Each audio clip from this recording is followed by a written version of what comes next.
Sebring International Raceway. It's the birthplace of American endurance racing, but this weekend it plays host to the multi-class sprint format of GT America powered by AWS. Yesterday, Memo Gidley broke through for his first professional win since 2005, while Sean Quinlan fended off Jason Bell to take victory in the ultra-competitive GT4 class. Good morning from Central Florida. My name is Ryan Marine. Calvin Fish is alongside. Amanda Busick is in the pit lane. It is a pleasure to have your company for the second of two GT America races of the weekend here at Sebring. Let's check in with Amanda, who is standing down amongst this beautiful field of race cars in the pit lane. Oh, it's always a wonderful morning at a racetrack. And guys, the top three cars on the grid are separated by just 0.07 of a second. If you look at the racers or the fastest lap times yesterday, I was able to talk to Jason Harward yesterday, who's in that 3 position. And he said to win this race, his team told him just send it. So that's his plan today. He thinks he's going to have a fun battle with the Acura. And speaking of the Acura, I was able to follow up with more information of what happened yesterday and why they had to start from the back of the pack yesterday after changing tires here on pit lane. Well, in GT World Challenge, that's what they do. They come to the pit lane on just scrub tires and change them, but in GT America, you actually have to show up to grid as we are here to get ready for the race. That was the mistake made, but said that Rodrigo had a great time with it. And Memo Gidley, what a day for him yesterday. Ryan, I think you pointed out that it's been over 10 years since his last professional win. You know he's going to be racing with that momentum here this morning. It was a great story yesterday, Calvin. Memo Gidley completing that comeback in some respects from the devastating crash at Daytona, picking up the win here at Sebring in the TKO Motorsports Bentley. It's an awesome story, very emotional, and I think we were more choked up than Memo. He held it together pretty well, but it's been a long journey, a lot of fight in that, man, and great to see him leading the pack here again this morning. Maybe he can sweep the weekend.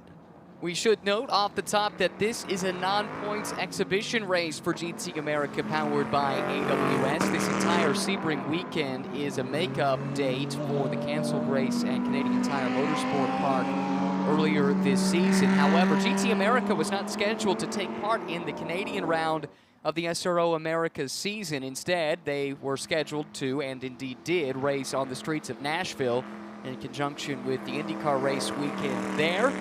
And nevertheless, because there was so much interest in coming to Sebring, the sanctioning body decided, yes, let's go ahead and give the opportunity for the teams and drivers to compete in a non-point situation. Therefore, if you didn't have the budget allocated for an additional race, you weren't missing out by not being here, but providing the chance for those who did want to race at this classic venue to do so. Speaking of the venue, all 17 turns and 3.6 miles of it, let's take a trip around with Jan Halen in our Porsche track preview. Hi, my name is Jan Halen with the Porsche track preview here at Sebring International Raceway.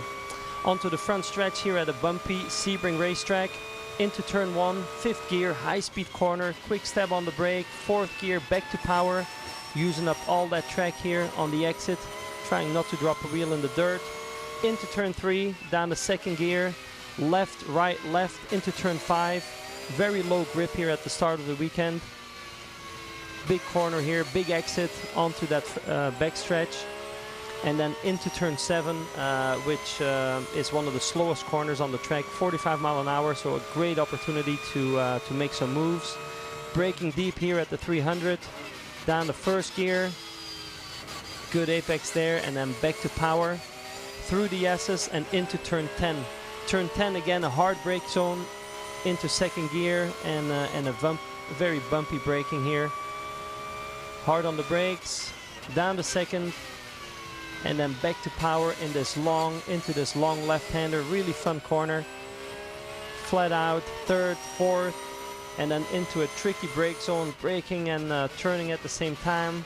Into tower here, using up all that exit, 2nd, 3rd, and then into Bishop, which is one of the quickest corners on the track. 5th gear, flat out, and then into the brake zone for 15. Hard on that apex curb right, using up all the track, apex curb left, and then back on the curb here at the apex of 16, using up all the track coming onto the back straightaway.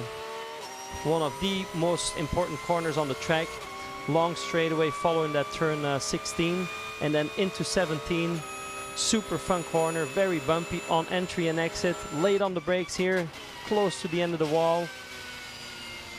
Very bumpy here under the bridge, as you can see, and then back to power, trying to run up as close as you can to that exit wall and back onto the front straightaway.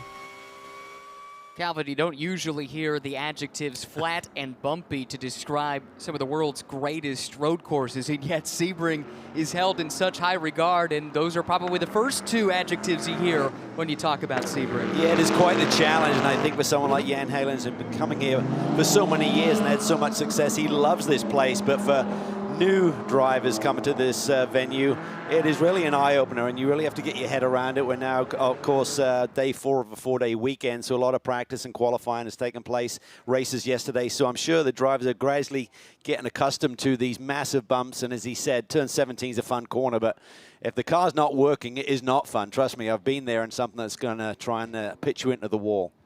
Not a fun experience, to be sure. Let's look at the starting grid. You can see it flashing up on the screen, but on that front row, Memo Gidley starting on pole, courtesy of setting the fastest lap in race 1 yesterday. Rodrigo Saez will start second. That's where he qualified yesterday, but as Amanda said, a miscue on the pit lane led him to have to start from the pit lane. He had a great charge back through the field to finish inside the top 5 overall, but he will start in second today. Jason Harwood and Andy Wilczak on the second row. Then Jeff Burton in the number 191 Lamborghini for Reardon Racing.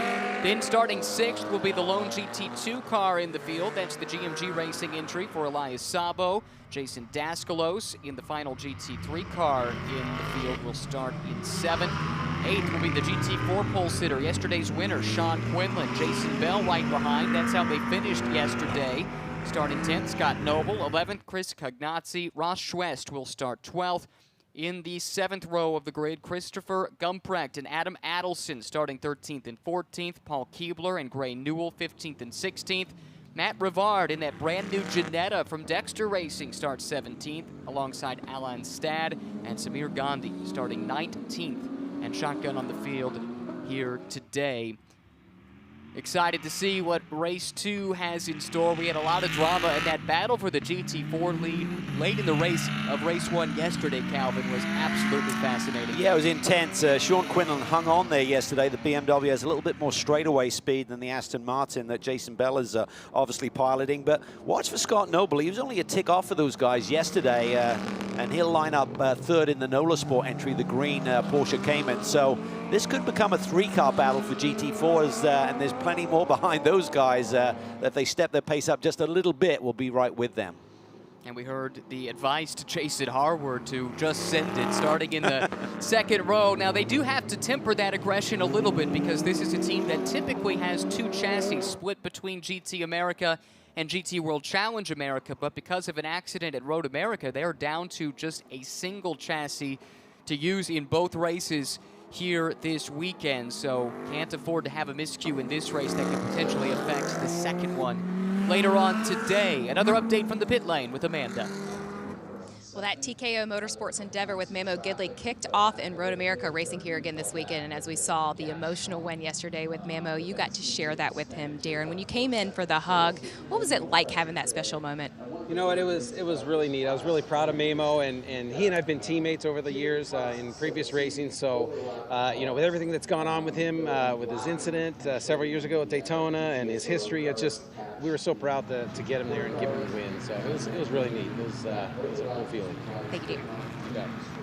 A lot of emotions post-race yesterday. Memo Gidley overcoming that catastrophic crash at Daytona several years ago on a day in which he was teammates with Darren Law. So certainly for Darren, it was a special moment to share with Memo Gidley.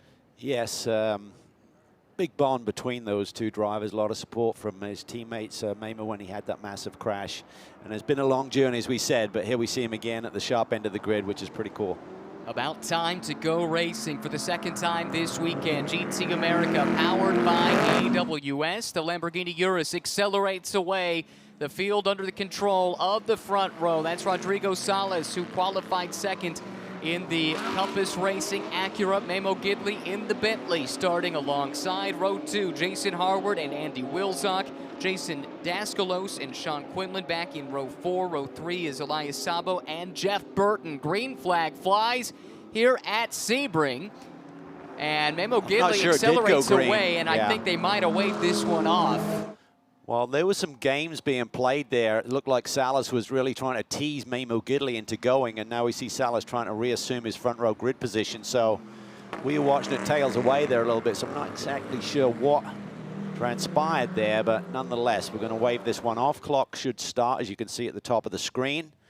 And that's going to eat into that time a little bit. So typically a caution lap is about twice the length of a regular lap, so we're going to burn about 4 minutes of this 40-minute race. Let's look at how the start played out, Calvin. What do you make of this? Let's take a look here. Salas, yeah, he made his intentions going into 17 that he wanted to get the jump, and there we see him just kind of several car lengths in front of the pole sitter. Then he jumps on the brakes, so that was a little bit messy. It was indeed. Rodrigo Salas not normally racing in GT America powered by AWS. He's done 2 race weekends with Compass Racing and GT World Challenge America earlier this year, but new to Sebring, so the team saw this as a chance to get some extra track time on the weekend in preparation for the 90-minute race coming up later today. Well, essentially what they try and direct the drivers to do is once the safety car peels off is to maintain 80 kilometers an hour, 50 miles an hour. And there's an acceleration zone which pretty much starts right where the pit wall is. So if you're coming down pit lane, that wall on the left-hand side, right about that point until the start-finish line is the acceleration zone. But Rodrigo had obviously got a little pep talk at breakfast, I think, and was told, let's see if you can get the jump on Memo and get that track position. Oh, he had such a great race yesterday. Started off in a disappointing fashion. Didn't get to assume his front row starting position due to changing tires on the pit lane, and I think that's just the team not used to running in GT America. GT World Challenge, that's fine. That's what you do, but not in this series. And there's those little nuances that if you're new to a championship, it takes a bit of time to adjust to.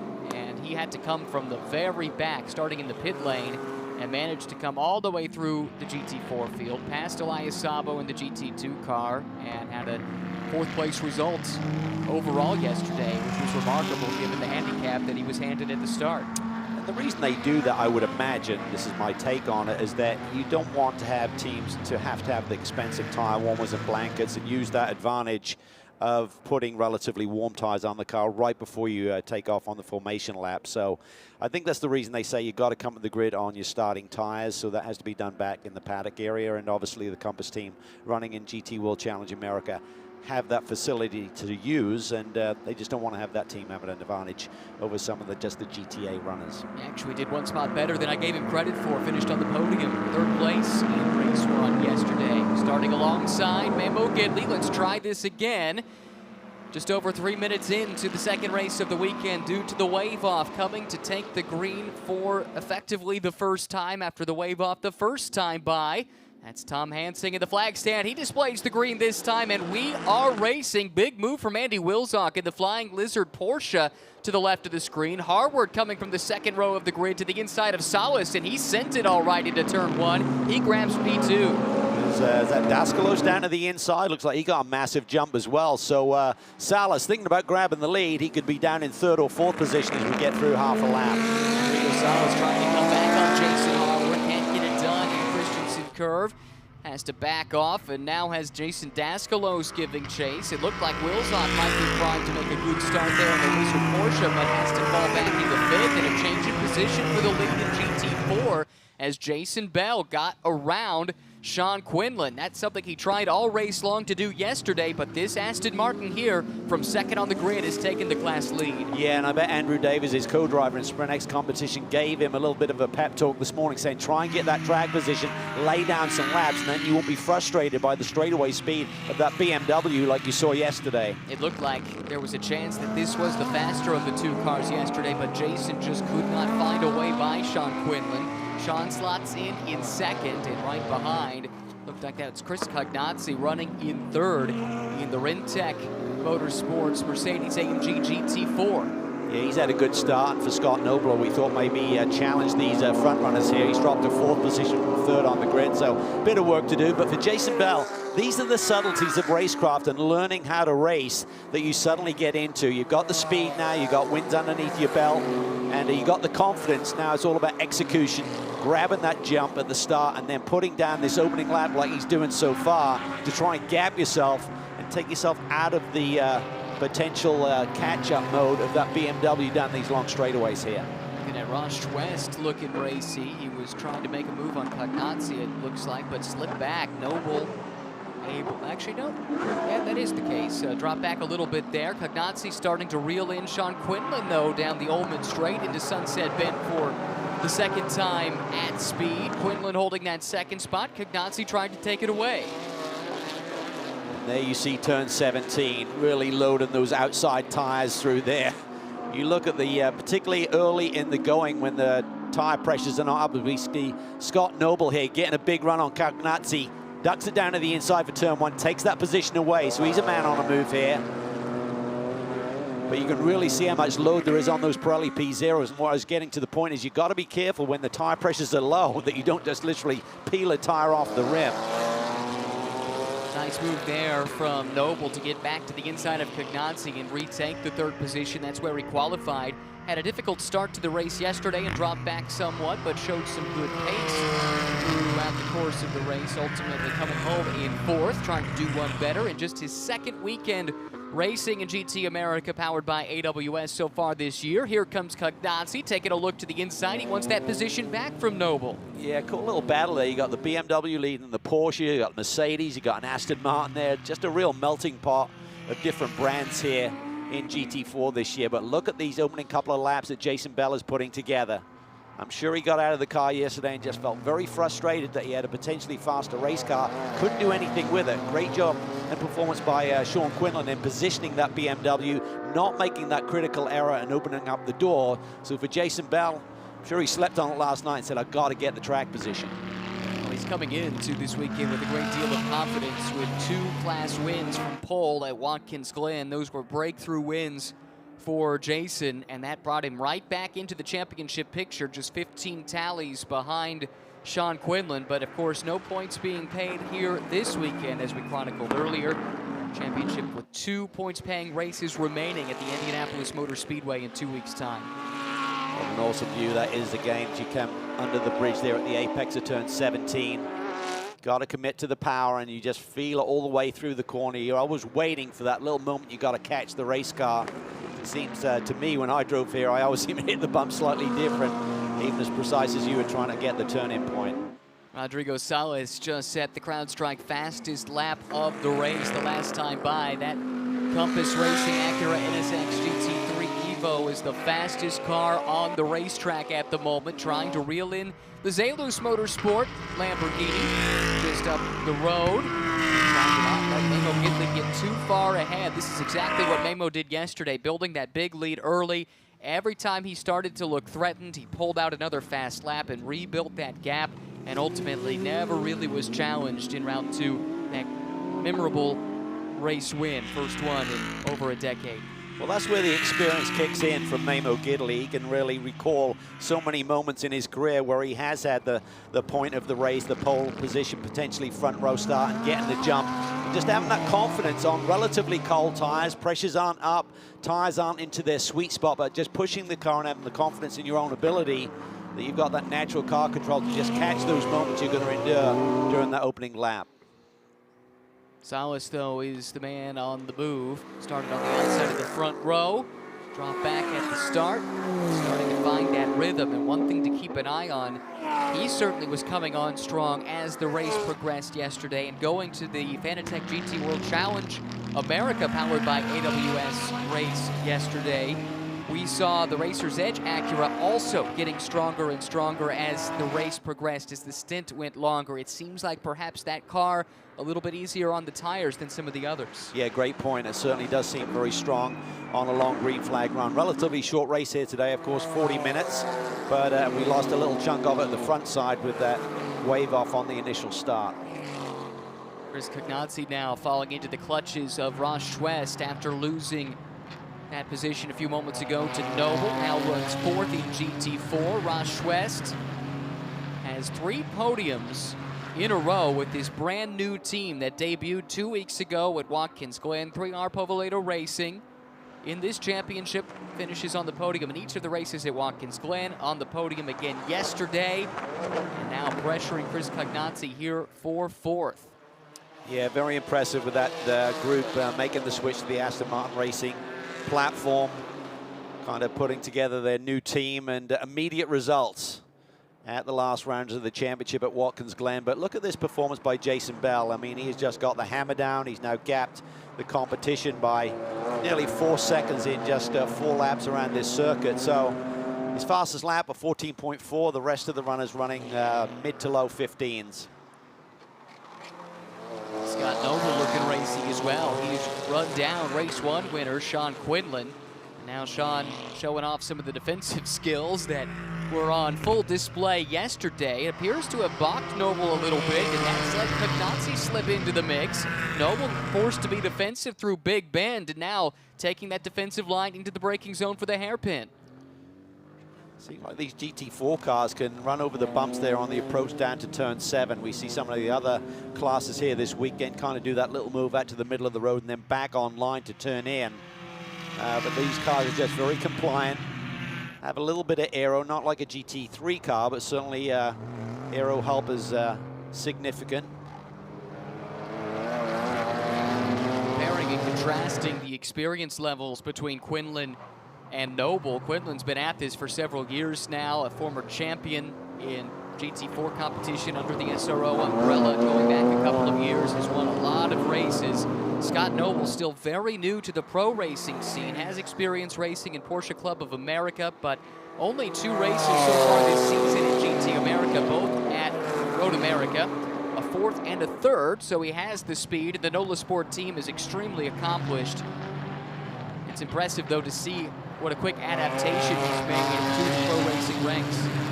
Yeah, I agree, and I think the team really, we say, rolls off the truck very quick each weekend. The cars have been hooked up here in GT4 competition, whether it's in this race or in the Sprint X races yesterday. So they've got a good setup on him, and that will really give Scott a lot of confidence. So didn't have the best first lap, but he's got the hammer down now. Look at him carve that corner there. Could really close in on the BMW through there, and then he gets into that frustration zone with the BMWs accelerating a little bit better down these stretches of straightaway that you have here. And Quinlan's not being rattled. He just knows, if I just position the car and don't open up the door just like he did yesterday, he's not too vulnerable. But this is just allowing Jason Bell to scamper off into the distance. That's the nature of sports car racing, isn't it? The advantages wax and wane depending on where you are on the racetrack. This is not spec racing, although the balance of performance puts the cars in the similar performance window. The lap times are about equal as far as what is potential to be achieved. They make them in different ways, and that can lead to some frustration, but it can also make for some very good racing. And as we watch Scott Noble continue to put the pressure on Sean Quinlan, let's get an update on him from Amanda. Well, I think that pressure is coming from the disappointment in his 4th place finish yesterday. I was talking to his team, and they said he was so focused this morning, quiet with his head down, ready to go. Through this battle, I asked the team, I was like, well, who might be helping him along with this, or who is on headset with him? Well, that would be none other than Jason Hart, who they said is on a scooter going all around this compound trying to watch his driver put this push on Sean Quinlan. Jason is such an asset to the whole NOLA Sport operation. He and Matt Travis clinched the Sprint X Pro-Am Championship in Pirelli GT4 America in race 1 of the weekend yesterday. He's been a big part of this team's driving talent and also helping to coach a lot of their drivers in a bunch of different series, both professional and club racing. Yeah, they really have a great group there, and they all work well together. And certainly Jason and Matt Travis did it in style yesterday, grabbing their 6th win on the championship season. And to seal it early, they've come so close in 2 previous years. To get it done early will certainly take the pressure off today, and they'll enjoy the Indy finale in a couple of weeks as well. Jason Bell has pulled away from this group here that's fighting for 2nd in GT4. It's now a 4.5-second lead for Bell, but right here is the man on the move. Jason Harward, who had the fastest lap of the race the last time by, has carved into the gap that Namo Gidley built early on. It's down to just 1 second. You can see it right there on the screen. It might be less than a second based on some fast laps, the last couple from Jason Harwood. He is absolutely flying. That car is dialed in. You can see through Tower Corner there. He just rolled big speed. Looks like man was having to kind of stop and start the Bentley a little bit in comparison with Jason rolling through the apex there. And that's a phenomenal lap. 202.7, a little bit cooler right now this morning with this early start to the race than we saw late in the afternoon yesterday. So maybe they made some adjustments with the car, maybe with the tire pressures, etc. Or maybe the racetrack has just come to them a little bit. He was a runner-up yesterday, finished 2.3 seconds off of Memo Gidley in race 1. Let's hear more about it from Amanda. I'm just really impressed to see what Jason's doing right now. When I talked to him this morning, guys, he was thinking about that Acura, as I said at the top of the show. But the funny part is his team came over to him and he's like, with that attitude, you're not going to get it. And that's when Jason was like, I'm just going to send it. His team high-fived him and he's like, go get it, buddy. Now we saw that attitude on display on the first lap when he went up the inside of Salas into turn 1, at least the first lap at speed, and grabbed that second spot. And he's been slowly but surely getting in. Memo Gidley, what a great opportunity for Jason Harwood, who is in his first season of GT3 racing, first season of pro racing, period, to get to follow and test himself against a veteran of the sport in Memo Gidley. Well, he's going to learn a lot because certainly Memo is probably going to have to start getting defensive here down in some of the sectors of the racetrack, because that Lamborghini is just carving these corners, just rolling big speed. And he's looking really comfortable right now. So he's got the momentum. There's a lot of time on the clock still, despite burning through, as we said, a few minutes of the 40-minute race with that wave off. Now the question is going to be, how do these cars evolve here over the mid part of this race? Who's going to have the balance in the race car? But he's looking really close here. This is a corner he's really rolling big speed if he can just set this up. Right there on the tire tracks, Jason Harwood stalking the leader, Memo Gidley. Bishop into turn 15. This next little twisty bit sets up the run down to the Ullman Straight. Full throttle section here, headed down to the final turn, turn 17, Sunset Bend here at Sebring. Seems like Jason can place the car exactly where it wants, whereas Memo's more hanging on. He's just trying to do slightly more shallow approaches to some of the corners, whereas Jason is running those nice big arcs on the entry. The car's working for him. Look at those cars buck through that exit point of turn 17. There's a lot of motivation for Jason. He's been a runner-up a couple of times this season. Hasn't yet broken through for that crucial race win that he's looking for. Here's Noble putting some pressure on Quinlan. This is again for second in GT4. He had a big run there. Quinlan placed the car in exactly the right position. I think if Scott set that up a little bit more differently, he could have had a look down the inside. That was turn 10 they were coming into there. This is turn 13, Tower Corner. You can see right there, Sean's just having to arrest the speed a little bit more than the Porsche behind him. It might have broken the momentum, though, for Noble, because all of a sudden Cognazzi finds himself right there in the picture. This has been a great battle here between 5 or 6 different GT4 cars, second, third, fourth, fifth, all up for grabs. As Jason Bell sprints away, he's got a massive lead in this GT4 class. Yeah, and the dynamic of this race was all set up on that initial start with Jason getting the jump there, getting the lead. And then he is now up to nearly a 7-second gap to this chasing pack. Noble pokes his nose out to the outside, thought about trying to go the long way around, able to dive that car right down to the inside wall. And he gets into him. That is the trouble. Oh, big clip, big incident there. I think that's Schwest. And that's the problem with that corner. If you get down to the inside, you suddenly hit a bump and you're just going to move out from the line you're on and collect the car on the outside. Cognazzi able to sweep through. He moves up to second, but big time damage to Sean Quinlan's race car. Full course yellow displayed with 20 minutes to go.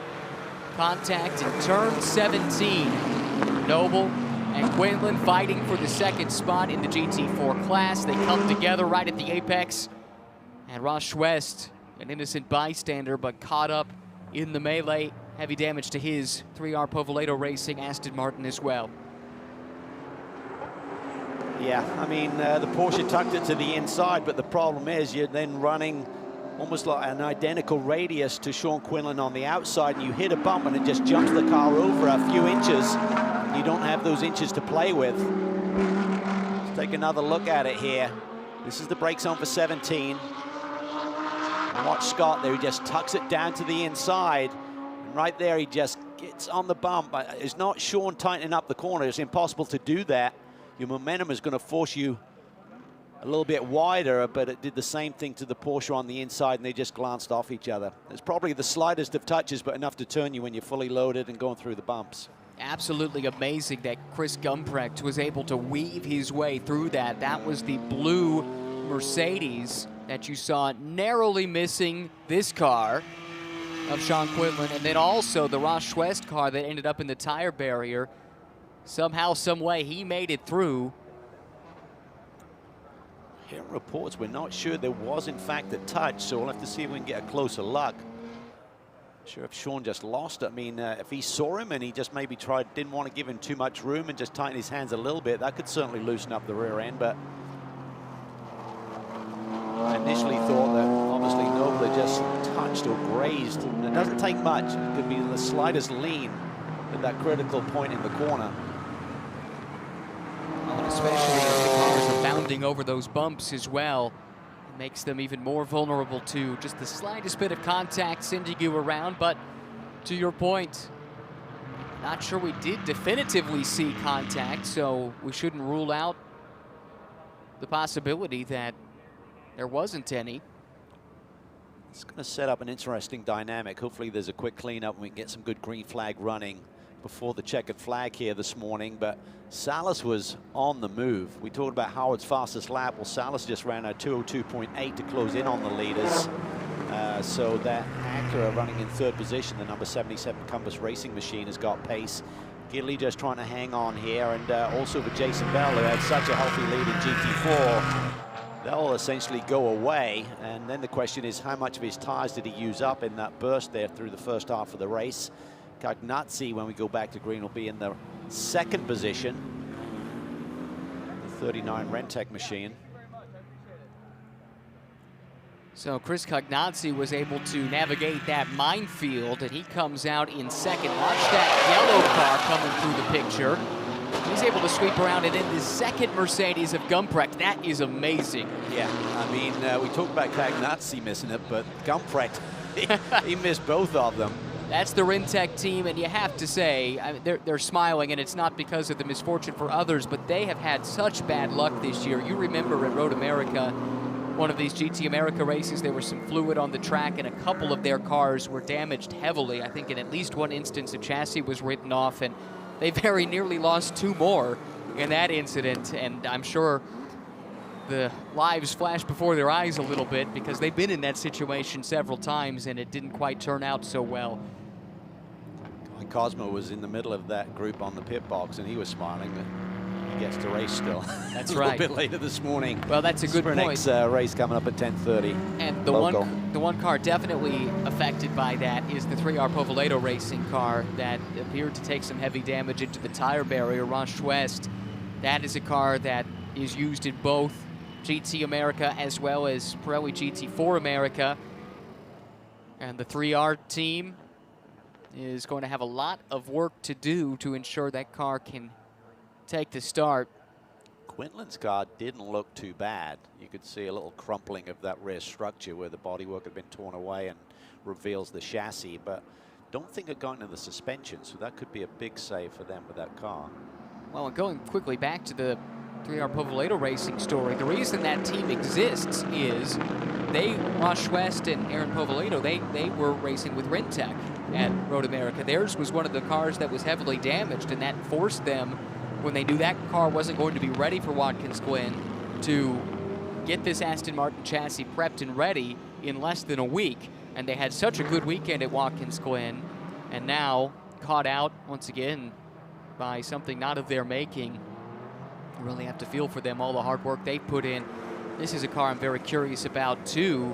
I I don't know if they have a separate car, the Stephen Cameron Racing crew, for Pirelli GT4 America either, and crucially, they score points there. And they are not here, of course, with this being an exhibition race. They're bringing the car in. They're at the tail end of the pack, so you have nothing to lose here. Just come in, inspect the car, make sure it's safe. And then if they're going to do any more significant work, particularly with respect to if they need to get that car fixed up in a short amount of time for the Sprint X race a little bit later this morning. But not sure the rear suspension got hit. You can see where it just got clipped there by Schwest. But it looked like that happened just behind the right rear as he was going backwards towards the tire wall in 17. At first blush, I thought this car was going to be a lot worse off than it appears to be. Seems like Schwest actually got the worst end of that bargain and got into the tire barrier, which it appears also is in need of some repair. It looked like the track staff was out there doing some work to the tire barrier at the exit of turn 17. Gumprecht did an amazing job, though, yeah, because he had to miss Quinlan, then he had to miss Schwest, who was bouncing back off the wall as well. And in so doing, he was coming back online, basically, and there were cars coming through at speed there, too. So he had 3 bullets at least to dodge and managed to do so. Well, frustrating for Stephen Cameron Racing, for sure, to have to go to work here. Several cars taken out of contention in this accident. Evidently, the incident is under review by race control. Does sound like it is likely that Stephen Cameron Racing does have 2 separate chassis for each of the series. I hope that is the case, and that does seem right. Something like that has popped up before. It looks like, at least for now, these repairs are complete, and Sean Quinlan returns to the racetrack. We'll see if he can race his way back up through the field. He's not going to have a ton of time left to do it, though, Calvin. There are 13 minutes remaining and still repairs underway. And obviously, the big picture of this one is it's not a points-paying race. So, yes, you want to get the best result every single day you're on the racetrack, but does not have a bigger picture significance here. But let's see what Mabel Gidley can do. Certainly has been mega on these initial starts. And if you think about the history, the Bentley typically is very kind on its tires. The flip side of that is it takes a while to get the energy into them and get the speed and grip that you're looking for. So that has not showcased itself here this weekend with Gidley having 2 tremendous initial starts to the races. I was thinking the same thing. He has escaped early and been able to nurse that lead through the course of the race. Certainly yesterday, we were seeing Harward chasing him down. I mean, it seems like, based on lap time at least, that Harward and Salas are the 2 fastest cars in the GT3 field, and now they are right there behind Gidley again. Lamborghini Urus has accelerated away. The field under the control of the race leader, Gidley, about to go green once again with less than 12 minutes remaining. Sean Quinlan trying to make his way around. Smoke showing. Not sure if that's a tire rub or something worse. We'll keep an eye on that, but Gidley accelerates away, looking for the green flag at Sebring, and what a restart it was. Salas did not get a good restart, and here comes Jason Daskalos to his outside. Yeah, Gidley timed that to perfection. Jason tried to go with him, just lost the front end, just washed out on him, so lost a lot of ground. Daskalos trying to run around the cushion here. Salas is going to have to give him a little bit of room there, but just clears him in time. That was close stuff in the fight for the final podium position in GT3. Rodrigo Salas fending off Jason Daskalos in that old school GT3 Audi. Now Salas able to put a bit of a gap between himself and Daskalos. Puts the head down, starts to chase Jason Harward, who has fallen behind Gidley. What a great restart Memo had. Yeah, he just timed that to perfection, just did his own thing as he came under the bridge, got on it, and suddenly Jason tried to just jump on the gas and go with him, and the front end just washed out on him, and then Salas had to pay attention to Daskalos, who got a good jump as well. Phenomenal restart for the veteran Gidley, and now it looks like Harward is the one who's going to have to be playing defense first. Salas, after dealing with the threat from Daskalos, has started to reel in that Lamborghini.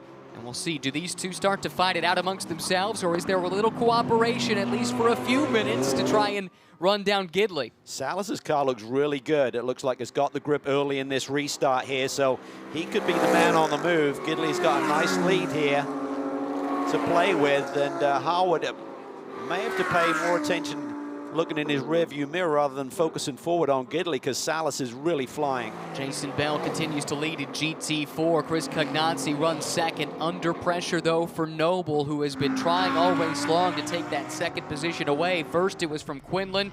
This car here that is in strife. Looks like something broken on that BMW M4 GT4, and he is off the pace. And now the question is, can he get to a cutout?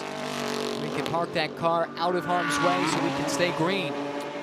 Hearing potential differential issue, which would indicate that that right rear had maybe taken a hit, because that can send a shock through the whole axle there to the differential. But anyway, let's focus here on the GT3 lead. As we talked about, Salas seems to be the man on the move right now. The car's really hooked up. You can see the confidence in him, whereas the Lamborghini's kind of using a bit more of the road now. He's in its sweet spot before. I'm not sure if he got some pickup on the tires. Maybe it'll come back to him, but time is running out. Gidley was the fastest car on track that last lap, but Salas was not too far behind, and he has caught Harwood. Meanwhile, Noble continuing to work over Chris Cognazzi. Do not see any damage to the left side of that Nola Sport entry, which if he'd got into Sean Quinlan hard, there might have been some, but as I said, it can only take the slightest little touch. It's almost like you could use your finger and push the car when it's loaded up through turn 17 to send it into that spin. And how about Gray Newell? Started 9th in GT4, and that's the black-colored Heart of Racing Aston Martin making the move to the inside of Noble in the braking zone for 7. Does Scott know he's there? Great pass. That was really nicely judged there by Gray, because if he took it in too deep, there was a chance that he was going to get into the side of Cognazzi. So he really controlled that really nicely. And boy, has he come out of nowhere here in this race. What a charge from Gray Newell. The Heart of Racing car. With Ian James on the radio helping him through. Youngster in his first season of pro racing. Now able to take away the 3rd spot. He's in line for yet another podium. This is so cool. Can you imagine the emotion of that young man just learning this sport for the first time at this level? Got a lot of seat time last year, did a lot of testing just to try and prep him and get him up to speed, but now he's finding himself in these incredible race battles and really dealing with it very nicely. Thought about a move there in an unconventional space, but backed out of it. Back to the fight for 2nd overall. Jason Harwood has it. Rodrigo Salas wants it. It's Lamborghini versus Acura down the front straightaway at Sebring with just 7 minutes to go. Yeah, Gidley's just running really nice lap times. His last lap was about half a second off his best, whereas these two kind of compromising their lap times a little bit, nearly 2 seconds shy of their best so far today. So that reset and restart really helped Lambo Gidley, it seemed.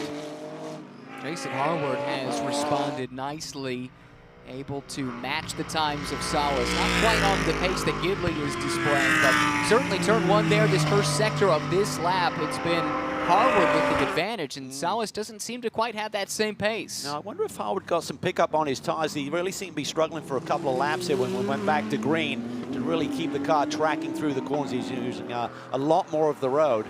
Got word from race control that that incident that brought out the full course yellow will be reviewed post-race, so everything we see in GT4 is set to be provisional pending that review. Keep that in mind. Ray Newell, can he do a cut and paste here on Cognazzi? Here he comes, looking to the inside, late on the brakes, pulling up alongside, but not quite close enough. He's a little bit further away on that one, but he's certainly feeling the confidence there in the brake zone with the Aston Martin. Great scrap on our hands here. We'll keep our eyes on it while we check in the pit lane. Well, it was, according to Sean Quinlan, it was impact that he felt that caused that spin. I know that that is under review, but it was damage to the driveline that's going to take him out of this race. And guys, I know this one is not for points, but the lasting memory that Sean Quinlan is going to have from this race is Jason Bell ahead of him 4 seconds out the front mirror. And I just wonder, as we go into this last 2 races of the seasons, only 15 points separated these guys. what happens to the implication from this race? Even though Sean won yesterday, this will be his memory from Sebring.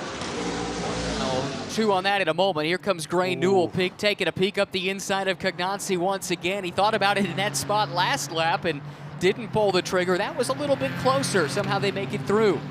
Yeah, but it takes cooperation from the driver in front to make that work, because you typically tighten up a little bit there, and if you touch there, it's another one of those corners here at Sebring. If there is any contact, typically someone's going for a ride. Here we go into Sunset Bend. Newell taking a look in the inside of Cognazzi once again. Chris slides a little bit wide there at the center of the corner. Does that open the door for the Aston Martin driver?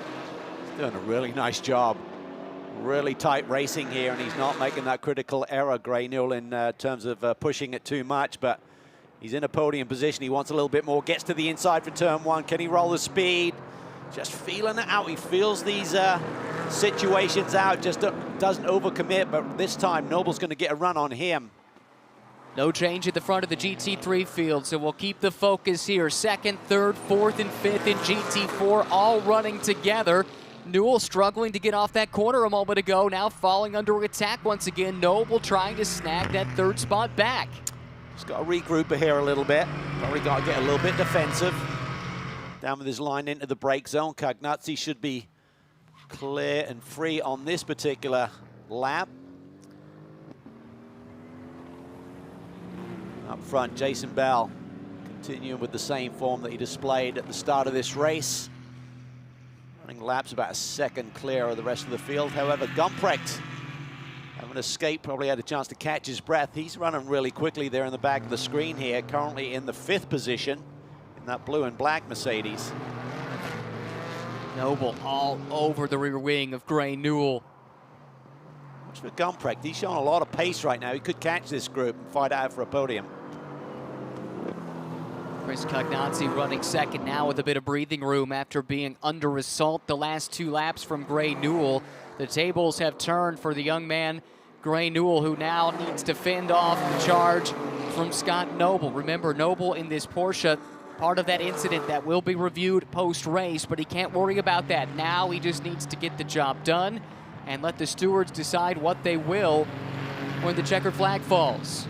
Harward, by the way, fastest lap of the race, closing in to within a second of Mamo Gidley here with 2 minutes and 40 seconds left. Yeah, his car's come alive once again, so it could be game on and pressure in Gidley with a couple of laps to go. Cognazzi, Newell, Noble squirming under brakes. I think he was caught off just a little bit by where the Aston went to the brakes. Big twitch out of Newell. That opens the door to the inside for the Porsche driver. He's not afraid to stick it in there on the inside of 17. His car is gripping well there on that inside line. But as these 3 now fight it out, watch again for Gumprecht behind. He could take advantage here. Newell's in no man's land there. Noble's going to swing to the outside and grab that spot. And now Noble with a head full of steam. He's trying to run down Cognazzi, trying to get the 2nd spot away. Newell looking to get 3rd back. Takes a peek up the inside, can't get the job done. Noble continues to heap the pressure on Chris Cognazzi. Great little scrap here. Boy, we've been entertained here in GT4 this weekend. Both here in GT America as well as Pirelli GT4 America. Meanwhile, Jason Bell scoots away. And as Amanda pointed out, tight championship battle in GT4 in this series. And the momentum may be starting to shift Jason's way given the strength of the last couple of weekends. Even though they don't pay points here, it's good to have that momentum in your back pocket, leaving Sebring headed to the final 2 races of the year at Indianapolis. See the white flag this time through. Howard, when he tries to carry a bit more speed through 17, it seems like he loses the front end and loses some time to Gidley there. So 1 lap for Gidley to hang on to try and sweep this weekend. Bentley out front. The new notebook they're working on here, the team and the group have not run that Bentley here at Sebring before, so a big learning curve. Back to GT4 we go. What a great scrap this has been. Cognazzi, Noble, Newell, all mixing it up. Gumprecht in the mix. Again, Newell taking that shallow approach. He thinks that's legit, right? He doesn't know any better. Noble swings out wide, trying to get the run off the corner. He gets a run. He gets a big run. And Newell does too. This will be a freight train headed down to turn 17. The GT4 field will take the white flag this time around. Yeah, Noble typically carries a little bit more entry speed. He gets to the breakers a little bit later, but now Newell's looking to the inside. Noble takes it in there. You see right there, everyone uses a slightly different braking pressure on the approach there. Some people are really heavy initially, some people a lighter feel to the brake pedal. Noble up to second, Newell to third, Cognazzi dropping 2 spots in one corner, and his teammate Chris Gumbrecht is right behind, licking his chops. He wants a shot at it too. Final lap at Sebring. This is awesome. Noble finally gets that P2 position. Obviously got to sweat it out a little bit in terms of if the stewards determined he was involved or did make that touch on Sean Quinlan there. And even if he did, I mean, sometimes it can just be deemed a racing incident, even if there was indeed contact between the two cars. That was the leader, Jason Bell, going through. Now Noble with Newell, and Cognazzi's not done. He's not going quietly into the night, is he? Right there in the slipstream through Big Bend. Newell forced to go on the defensive. Noble has some breathing room there, running second. Back to the front. This is close. This is for the lead. Final corner, final lap. Memo Gidley had to wait since November of 2005 until yesterday for his most recent pro win. He only waits one day this time. Memo Gidley, TKO Motorsports, sweep the weekend at Sebring. That was an awesome battle. Great job, Memo. Good job to Jason Harwood as well. Really impressive performance there. And it's not done in GT4 by any stretch. It looks like Newell was able to keep Cognazzi at arm's distance. Cognazzi now falling into the clutches of his teammate Chris Gumbrecht.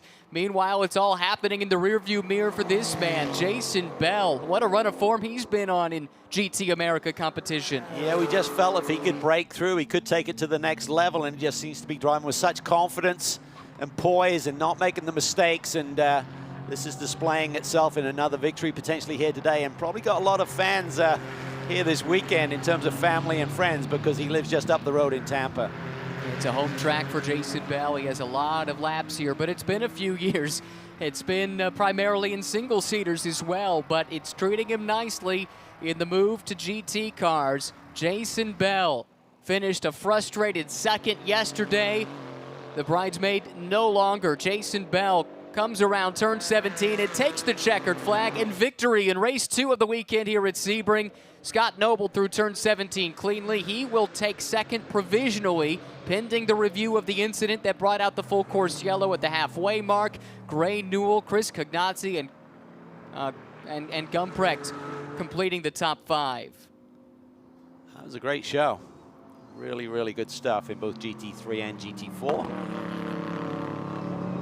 Well, it sets the stage nicely for the rest of the day, Ryan. It sure does. This will give Jason Harwood a nice boost as well, setting the CrowdStrike fastest lap of the race here in GT America, powered by AWS.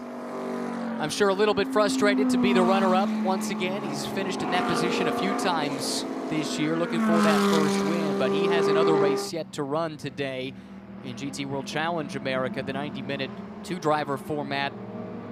And he should enter with a great deal of confidence, having set the fastest lap of the race here in race 2.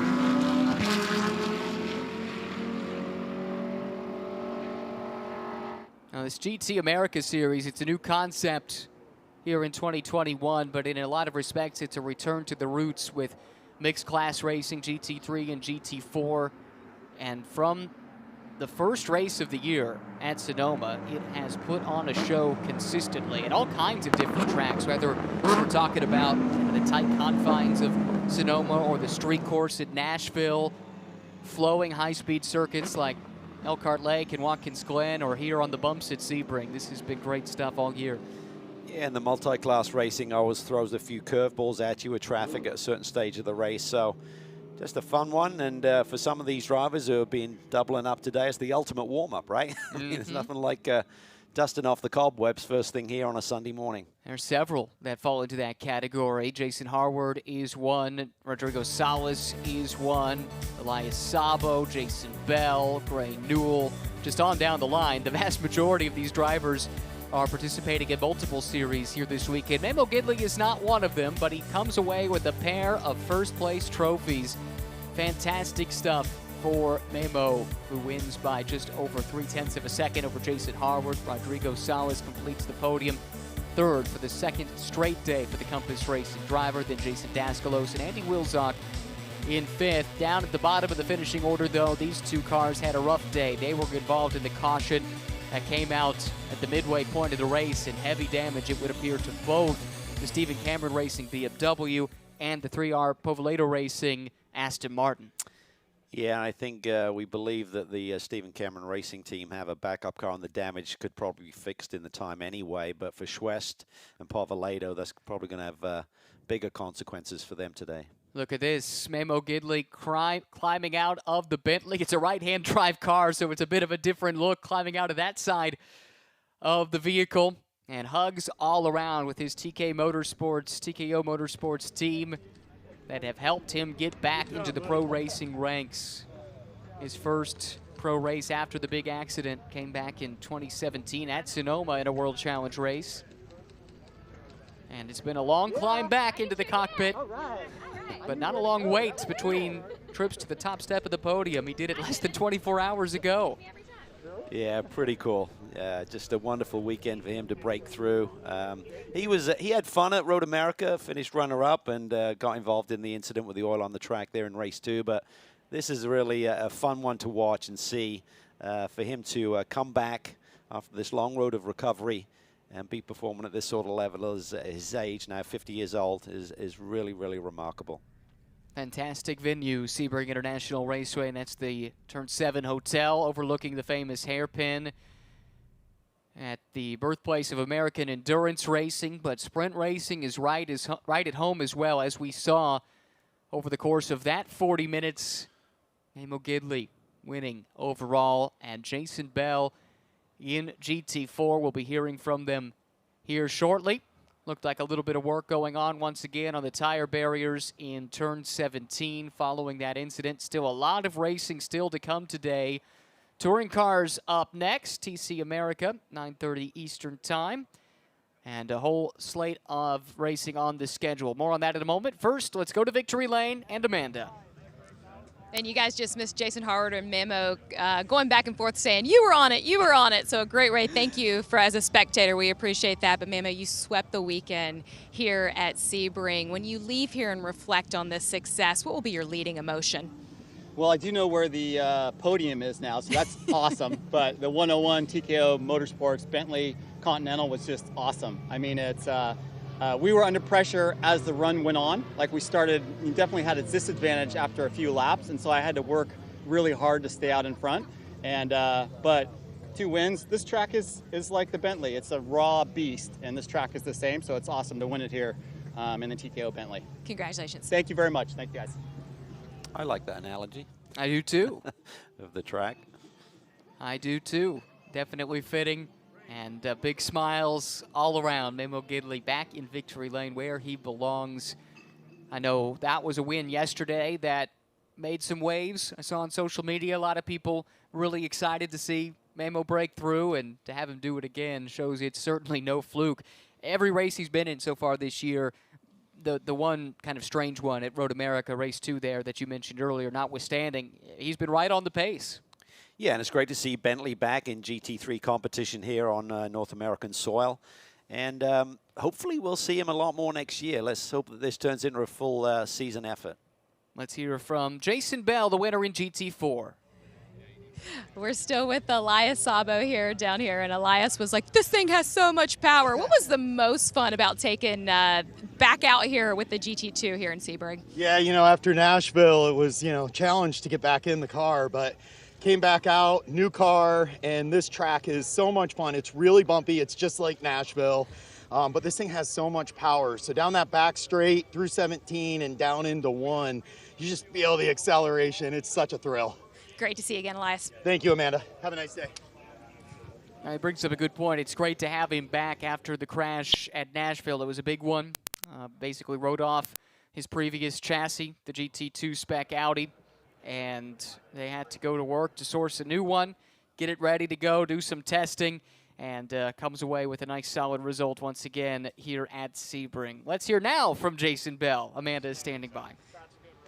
Well, Jason, right here at your home track, you pick up the win, and you look at the point situation between Sean and you, and while this isn't for points, you get the win, the last one before we head to the finale. Why might this be the momentum your team needs? Yeah, I think it is.